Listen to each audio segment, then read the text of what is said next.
മലയാള cinema ചരിത്രത്തിൽ പുതിയ റെക്കോർഡുകൾ സൃഷ്ടിച്ച് മുന്നേറുന്ന എമ്പുരാൻ വീണ്ടും ഒരു നേട്ടം കൂടി പിന്നിട്ടു. കേരളത്തിൽ നിന്ന് മാത്രമായി 80 കോടിയിലധികം ഗ്രോസ് കളക്ഷൻ നേടുന്ന ചിത്രമെന്ന നേട്ടമാണ് എമ്പുരാൻ സ്വന്തമാക്കിയിരിക്കുന്നത്. നിർമ്മാതാക്കൾ തന്നെയാണ് ഇക്കാര്യം സ്ഥിരീകരിച്ചത്. ആഗോള കളക്ഷനിൽ 100 കോടി തിയേറ്റർ ഷെയർ ചേടുന്ന ആദ്യ മലയാള ചിത്രമായി എമ്പുരാൻ മാറിയിരുന്നു. 250 കോടി ആഗോള കളക്ഷനിലൂടെ മലയാളത്തിലെ ഇൻഡസ്ട്രി ഹിറ്റടിക്കുകയും ചെയ്തിരുന്നു. കേരളത്തിൽ നിന്ന് മാത്രമായി 80 കോടിയിലധികം ഗ്രോസ് കളക്ഷൻ സ്വന്തമാക്കുന്ന മൂന്നാമത്തെ മലയാള ചിത്രമാണ് എമ്പുരാൻ. കേരളം നേരിട്ട പ്രളയത്തിൻ്റെ പശ്ചാത്തലത്തിൽ ജൂഡ് ആന്റണി ജോസഫ് ഒരുക്കിയ ടൊവിനോ ചിത്രം 2018, മോഹൻലാലിൻ്റെ തന്നെ വൈശാഖ് ചിത്രം പുലിമുരുകൻ എന്നിവയാണ് ഈ റെക്കോർഡ് സ്വന്തമായുള്ള മറ്റ് മലയാള ചിത്രങ്ങൾ.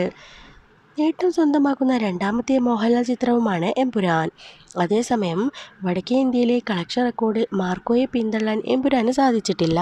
ഹിന്ദിയിൽ ഇപ്പോഴും ഏറ്റവും കൂടുതൽ കളക്ഷൻ നേടിയ മലയാള ചിത്രമെന്ന മാർക്കോയുടെ റെക്കോർഡ് എമ്പുരാൻ തകർക്കാനായിട്ടില്ല.